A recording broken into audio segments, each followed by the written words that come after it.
Welcome to Popternative, where we dive into topical discussions from the worlds of pop culture, social media, and sports. Here is your host, Peter Remoliotis, aka PD Beats.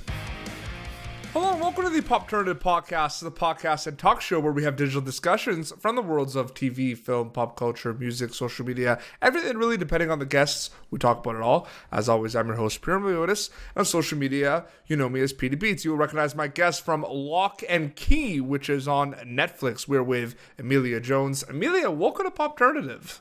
Thank you so much for having me. No problem. I'm glad we were finally able to get this done. How are things been on your end so far?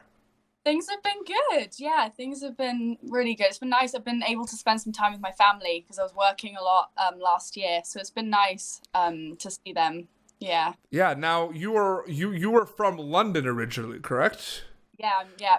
So how was that? Because I understand, you know, the show was filmed in Toronto. You also were in LA a little bit as well, and now you're back in London. How was that kind of managing all the different time zones? I love it. I honestly adore traveling. So that's kind of another reason why I absolutely love acting is because I get to see places that I would never see. Like we shot in Lunenburg in Nova Scotia. Yep. The kind of exterior shots of Matheson in Locke Key. So it was cool because I don't think I would have ever gone to Lunenburg unless we were filming there.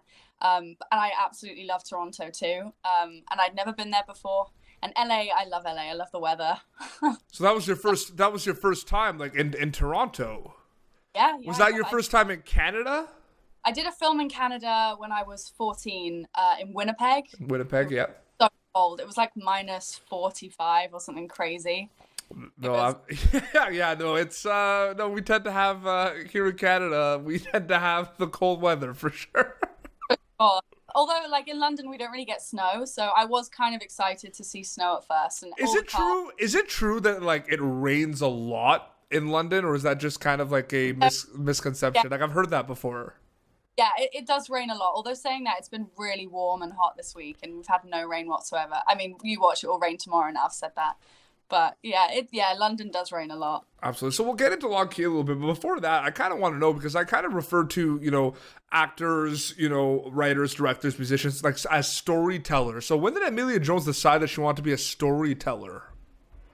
I guess I was kind of, from a really young age, I was always putting shows on for my family and pretend playing, and I loved role play. But I kind of fell into acting by luck, really. I went to this kind of improvisation games class with a friend of mine, and this casting director was kind of, you know, going around, and she asked if I wanted to audition for a film, and all my friends were. I was like, yeah, I want to do it. My parents were like, oh, okay. You know, they didn't really know much about it. Anyway, I went for the film, and then by luck, I got the film. And then since then, I've just been able to continue. So from a really young age. But yeah, I love it. Absolutely. So Locke Key on Netflix. An amazing show, and got renewed for season 2, which is unbelievable. I know, we were all so happy. We had a big celebration out in LA. Here's the thing, though. I've interviewed a lot of people from a lot of different shows, and they talk about the cast and crew becoming like a family, and everyone keeps in touch and everything. But I'm not just saying this, but because I know, you know, Jesse Camacho and Kevin Alves and a lot of other people. It does really seem like the Locke Key like cast is like really, really close, like a lot closer than other shows that I've kind of interviewed. We were so lucky. We kind of all just bonded and got on really well from the beginning. The minute we met at the read through, and we'd hang out off set, and we'd meet up on the weekends, and yeah, it was kind of when we had the premiere in LA, it was this big reunion. We had all missed each other so much. Yeah, we were really lucky. We're such a great, we get on so well. Actually, so like Jesse and I are both from Montreal, so we actually went to school together. No, I didn't know that. Yeah, so that's how. Yeah, that's where the connection came, and it's pretty cool because we did the cinema communications course in CEGEP, which is like pre-college in Montreal, Quebec, and he did a few semesters, but he had to leave school because he was going to work on a show. So, but like that's where I met him, and so it's really cool, and I'm really happy for him. And I've said this when I've interviewed him on my show, like, you know, you got a really cool role as Doug in Locke Key, part of the Savini squad, and it's just cool to see like how much work he's put in. Like, it's insane. Like, Jesse is one of the nicest guys, but he's also one of the hardest workers I've ever met in my life. So I better myself. He's so lovely, and you know, every time he was on set, the whole mood would change. He's so funny, and he's so kind, and he's also so brilliant. Like, he's so natural when he performs. It's mesmerizing. And honestly, some of the best days on set and some of the most fun things to film were with the Savinis and with Jesse. Absolutely. So Locke & Key, there's a huge fan base worldwide on Locke & Key. And what I find very interesting about it is it kind of, not like a slow burn, but like it was, you saw the development of it. Like, you saw like people were kind of like, what's this Locke & Key? You know what I mean? This is interesting, right? And then it kind of started like slowly rising, you know what I mean? Where it has this big fan base all over the place. So what was that like, kind of seeing the progression of all the fan social media interactions, Emilia? It's been really, really fun and really lovely because I had the best time filming. So it's nice that people have had fun watching it as much as, you know, had as much fun watching it as I had making it. My brother was a big fan of the comic books. Mm-hmm. So for him, you know, I was aware that we had some people that already loved the show. Yeah. But it's nice people that didn't know anything about the comics, you know, telling me on Instagram, like, oh, now I'm reading the comics because I've seen the show and I absolutely love it. So yeah, it's been really exciting and nice that people have loved the show and they can't wait for season 2. And yeah, it's very exciting. So because, you know, the times right now, you know, with the quarantine and COVID, I mean, we don't, like, all we know right now, and I'm sure, you know, you're getting this question all the time, is like, when are you going to get back to work? You know what I mean? And all we know is that there's going to be a season 2. That's it. I know. It was nice though to find out, because we found out that we got season 2 during the lockdown. So it's kind of of hope, you know, there's something on the outside of this. Well, it was really funny because I was doing a lot of Instagram lives, especially in the beginning of the lockdown. I was doing a lot of Instagram lives, and I was doing one with Kevin Alves, who plays Javi, and I had it scheduled for like a Tuesday or Wednesday, and he messages me like, so I think Locke & Key got renewed on like a Monday or a Tuesday. It was one of those days, it was early in the week, but he messaged me like the night before being like, hey man, I think we should like move our like live up to like tomorrow, with like a wink. So I was like, so I'm kind of like, in my head, I'm like, it's getting renewed. And then I woke up and the whole cast has tweeted that video with like season 2 of Netflix. I was so excited. I got a text from Meredith Averill, the showrunner, and she said, if you get a call from a strange number in about 10 minutes, pick it up. And I was like, oh, that's weird. Like, a strange, what can they possibly, you know? And I picked it up and Meredith was like, hi, I'm just going to put Carlton on. And I was like, okay, Carlton and Meredith on the same call. I was like, oh, wait, is this what I think it is? And then I was like, I don't want to get too excited. And they were like, oh, you know, and they just kind of just small talk and were asking me how my quarantine's going and things. And I was like, oh, so it's not about season 2. And then they just came out with it randomly. And I think I embarrassed myself. You know, it's amazing, especially, you know, yourself, Connor, that play, you know, the Locke kids. I mean, that is like, you could see the chemistry with the siblings, like on, like when you're watching it, there's such chemistry right there, almost like you are like brothers and sisters. I think of them all. I like literally Jackson and Connor, we got on from day one and we immediately all bonded, and I really genuinely, like, they're like brothers to me, you know.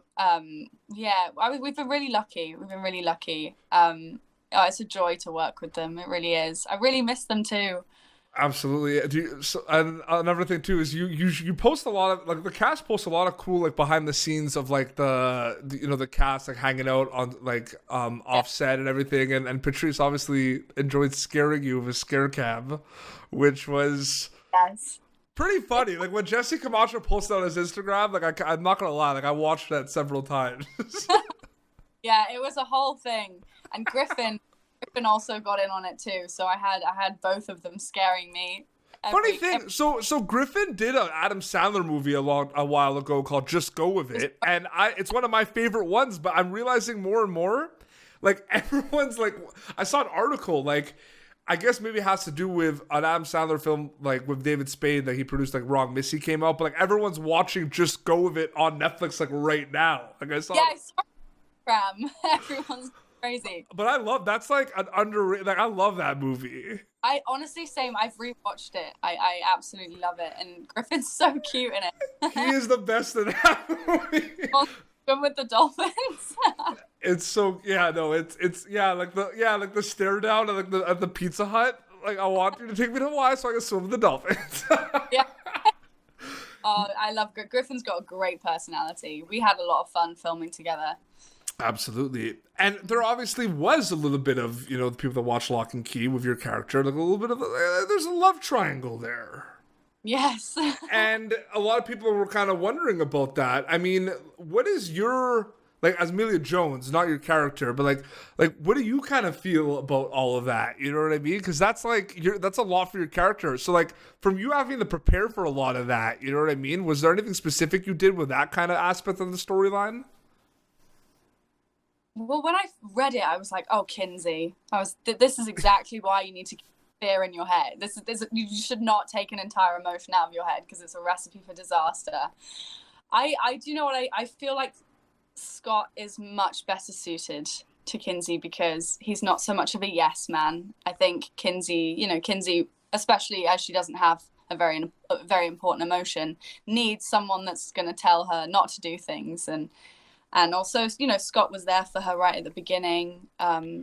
He was her only friend. So as Emilia, I feel like Kinsey should be with Scott. Kinsey, you have no idea. Yeah, I'm like, oh, who cares? I'll take them both. There's a lot of so Locke and Key on social media, a lot of people kind of compare the feel to it to things like Harry Potter. When you kind of see things like that, what do you think about that? Is it like complimentary in terms of like people kind of, because that's obviously a huge world and it's an unbelievable world and there is a magic component to Locke and Key and there's the feels. What do you kind of think about that? I'm British. I absolutely adore Harry Potter. But yeah, there are similarities. I think there are similarities with The Lion, the Witch, and the Wardrobe and Harry Potter because of the magic aspect. But I think Locke and Key is very much its own thing. Absolutely. But yeah, I think it's a massive compliment. I mean, who doesn't love Harry Potter? There's a lot of things about Locke and Key that I think is hitting stride with the audience. I think the characters, like I said, are amazing. It's an ensemble cast, and there's, some people have bigger roles than others, but when people are on screen, they're shining. You know what I mean? Whether it's like 1 episode or 10 episodes, I love that about the show. It looks amazing. There's like the colorful aspect of it. The scenery is amazing. The story is really great as well. What do you think is like the element that kind of stands out, if there is one, that's making it kind of hit stride with the audience, Emilia? That's a really good question. That's why I'm here. I think, yeah. I think our effects are cool. I think they did a really great job, and I think our sets are amazing. Like Key House is very much its own character. Mm-hmm. When I first walked into Key House, I was absolutely blown away. The attention to detail. There's locks on the tiles, and there's keys on the walls, and there's KH for Key House engraved in the wood, and yeah, they did an absolutely incredible job. So I think our sets, I think that's one of our strengths for sure. The set's amazing, and it's amazing to see, like, in the last 5 years, obviously, like, now, like, it seems like it's more evident people are watching a lot of content, but I feel like we're in the golden age of television in the last kind of 5 years. Do you agree with that? Yeah. There's so many amazing shows out there. It's crazy. Exactly. Yeah, we're spoiled. It's nuts. And Netflix, like, specifically to have a lot of amazing shows that they kind of put out and they line up, you know what I mean? Locke and Key, recently Outer Banks was one. I don't know if you watched that yet. I've started. I've only watched the first episode, but everyone keeps telling me that I need. And it's pretty crazy because the cat, and it's gonna pick up for you guys when season 2 eventually comes on and everything. But like the cast of Outer Banks is kind of going through what you all kind of went through when Locke Key kind of first came out, where it would just like blew up right away. You know what I mean? Crazy. It was like Instagram was like ding ding ding ding ding. How did you kind of like as like someone like working in that profession, you know what I mean? Like, how did you kind of like prepare yourself for that? Like, because like before it came out, it was kind of like the calm before the storm. There's got to be some kind of idea that it was going to kind of happen, because Netflix did a pretty good job promoting it, and there was a little bit of buzz behind it. So how did you prepare yourself for that? Well, I just wanted to get it out there and for people to see it. I was just so excited, and I didn't really think about, I was hoping that people would enjoy it. I didn't think that we would get the response that we did get. Maybe that's just because I'm modest, I don't know. But it was a nice surprise, and it was a nice shock when, we were getting these followers and people saying that they absolutely adored the show. And yeah, it was, I guess I didn't really think about it too much. Mm-hmm. And finally, for the people that kind of follow you on social media, you do kind of post some videos of you kind of singing and rapping and doing a lot of that as well. Is that something that you kind of want to incorporate in your career a little bit more? Do you want to kind of have more roles where you can kind of sing and perform and dance? Like, is that something that is on the back of your mind? I don't think I can be a rapper, but I do like rap. Well, I saw. No, there's a video of like Patrice beatboxing. You're like rapping on it. Yeah, so that was one of the. It's incredible. What are you talking about? Okay, well, yeah. If someone beatboxes, I can't help but rap. But I did a film straight after Locke Key called Coda, and I had to sing a lot in the film. So that was kind of something new to me. I hadn't really had any singing lessons or anything. I wouldn't be shy on a karaoke night. Like, I love karaoke, but I wouldn't say I'm a singer. So that was fun, and I really, really enjoyed that. So if an opportunity like that came up again, then I would love to incorporate a bit of singing and music into acting. For sure. Film. And also, like, during quarantine, a lot of people, like especially in the beginning of the lockdown, a lot of people had time to kind of watch more shows and everything. Did you kind of notice a little bit of like a spike, like a resurfacing of things on social media, like people going back to watch Locke and Key, people finally starting Locke and Key? Did you notice that a little bit? Yeah. At the beginning of lockdown, so kind of we had this buzz in February, and then it got a little, it was a bit quiet, and then lockdown hit, and a lot of people were like, oh, I finally watched Locke and Key, or I finally finished it, or I've started it, or so it was nice. It was nice that more people were able to watch it. Absolutely. Well, Emilia, thank you so much for coming on Popternative. Thank you for having me. I'm so glad we finally got together. Absolutely. It's amazing. So obviously people can watch season 1 of Locke and Key right now on Netflix. Yes. Which is, you gotta, if you haven't already, you have to. for everyone that's watching. And where can they follow you on social media to keep up to date with everything? Yeah, so I'm Emilia Jonesy on Instagram. I mostly use Instagram. I'm not very good with Twitter and things. So. No, absolutely. Well, thank you so much, and I wish you all the best. And when when they can make season 2 of Locke and Key, we are all excited for that. So yeah. I can't wait. Yeah, absolutely. Well, this has been Popternative, youtube.com/Popternative for previous episodes. And until next time, this is Emilia Jones and PD Beats signing off. Thank you for tuning in to Popternative. Make sure to check out our past episodes of Popternative on YouTube. Be sure to like Popternative on Facebook and follow us on Twitter. This has been an Autograph Communications production.